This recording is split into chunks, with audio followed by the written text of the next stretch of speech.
Bismillahirrahmanirrahim. Assalamualaikum warahmatullahi wabarakatuh. Selamat malam, selamat menjalankan ibadah puasa di bulan Ramadan.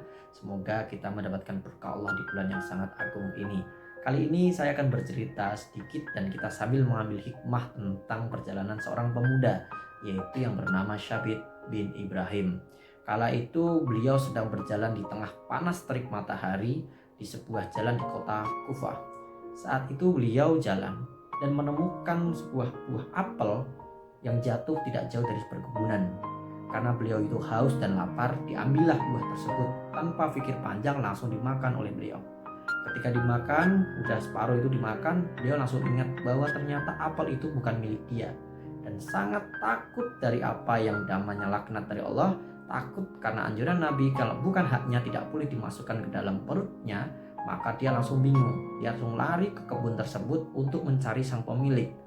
Langsung dia masuk kebun, akhirnya dia menemukan orang. Dia menanyakan bahwa, "Pak, maaf, saya menemukan apel yang jatuh ini. Karena kenapa? Karena tadi saya lapar, terus di jalan saya udah makan separuh. Bolehkah saya menghalalkan apel ini, Pak, supaya ini menjadi ridho Allah?" Terus penjaga itu bilang, "Saya hanya menjaga, saya tidak tahu." "Lantas kemana, Pak? Saya harus menemukan," kata Syabit. Lantas beliau langsung menyatakan bahwa rumahnya di daerah sana, engkau ke sana saja dan sampaikan saja ke pemiliknya. Oke, karena Sabit bin Ibrahim ini takut karena tidak mendapatkan ridho karena barang yang dimasukkan itu bukan haknya. Beliau langsung lari, akhirnya mendapatkan sebuah alamat yang ditujukan, mengetuk pintu dan akhirnya menyampaikan kepada seseorang bapak-bapak, "Pak, mohon maaf, saya tadi menemukan apel bapak yang terjatuh di dekat kebun. Karena saya lapar, karena saya haus, saya makan tuh buah, Pak. Ini tinggal separuh. Bolehkah Bapak? Saya minta untuk dihalalkan supaya saya juga diampuni oleh Allah dan mendapatkan ridhonya. Karena juga sesuai dengan perintah dari Rasul, ketika bukan hak kita, kita tidak boleh memasukkan ke dalam mulut kita." Dengan banyak perhitungan dan melihat saudara Sabit, ayah tersebut atau bapak-bapak tersebut terus memantau dari kepala sampai bawahnya. Lantas beliau menyampaikan bahwa saya tidak akan meridhoi dan saya tidak akan mengikhlaskan buah itu. Namun saya bisa menghalalkan hanya dengan satu syarat, yaitu kamu harus menikahi putri saya. Kaget. Sabit bin Ibrahim kaget karena kenapa? Karena untuk menghalalkan satu apel aja yang udah dia makan separuh, syaratnya untuk menikahi putrinya. Nah, di sini yang membuat Syabit bingung. Ada nggak cara yang lain atau syarat yang lain supaya saya bisa menghalalkan buah ini yang sudah saya makan separuhnya? Kata bapak itu, tidak ada, hanya itu kalau kamu mau. Lantas karena dia takut, Syabit itu takut tidak mendapatkan ridha Allah dan dosa, akhirnya diambillah. "Oke bapak, saya mau menikahi putri bapak." Namun bapak itu, orang tua itu menyatakan bahwa, "Tapi sebelumnya kamu harus tahu dulu kekurangan anak saya. Yang pertama, anak saya buta, anak saya tuli, anak saya lumpuh, dan pokoknya banyak kekurangannya. Bagaimana, maukah?" Lantas karena kebingungan dan karena takut dilaknat oleh Allah, akhirnya Sabit bin Ibrahim memutuskan, tidak apa-apa Pak, saya akan terima. Yang penting saya dapat ridho dan halalnya buah ini sehingga Allah tidak melaknat saya.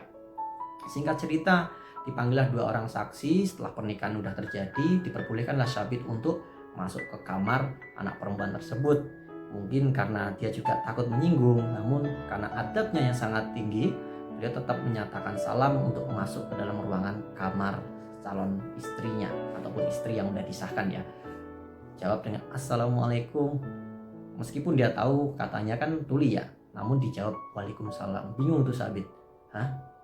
Terus dia juga melampaikan tangannya, disambut juga loh tangannya. Dia juga bingung, katanya buta, tapi kok bisa ya? Akhirnya dia bisa berdiri, lebih kaget lagi, katanya lumpuh. Akhirnya si Sabit ini bicara nih sama istrinya, "Mohon maaf, saya itu disampaikan kepada orang tuamu bahwa katanya kamu buta, kamu tuli, kamu lumpuh. Gimana? Apakah ayahmu itu tidak memberikan informasi yang sebenarnya?" Dijawablah calon istrinya bahwa yang dimaksud buta, dia buta adalah buta melihat segala keburukan, segala kemunafikan, segala hal-hal yang buruk. Dia tidak diperbolehkan untuk melihat itu. Katanya kamu tuli.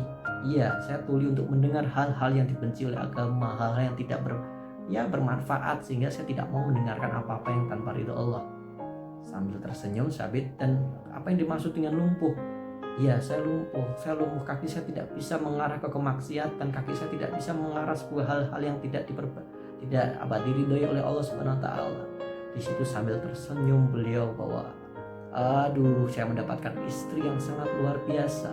Jadi setelah akhirnya mengetahui paras yang sangat cantik, pribadi yang sangat luar biasa dari calon istri ataupun istri dari Sabit bin Ibrahim, akhirnya dari singkat cerita, dari perjalanan pernikahan itu lahirlah seorang orang cendekiawan besar, orang imam besar, yaitu Al-Imam Abu Hanifah.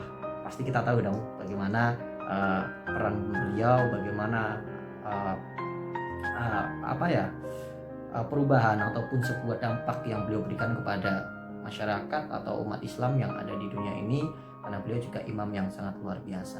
Jadi itu singkat cerita dari sebuah perjalanan bahwa hal yang berdasari dengan kejujuran dan keikhlasan insya Allah akan berbuah hal yang lebih baik dan pastinya membuat kita menjadi manusia yang lebih sempurna, meskipun untuk jadi sempurna sulit, minimal mendekati aja. Oke, terima kasih. Semoga apa yang kita sampaikan hari ini, apa yang kita dengarkan hari ini punya manfaat dan Allah meridhoinya. Terima kasih. Wassalamualaikum warahmatullahi wabarakatuh.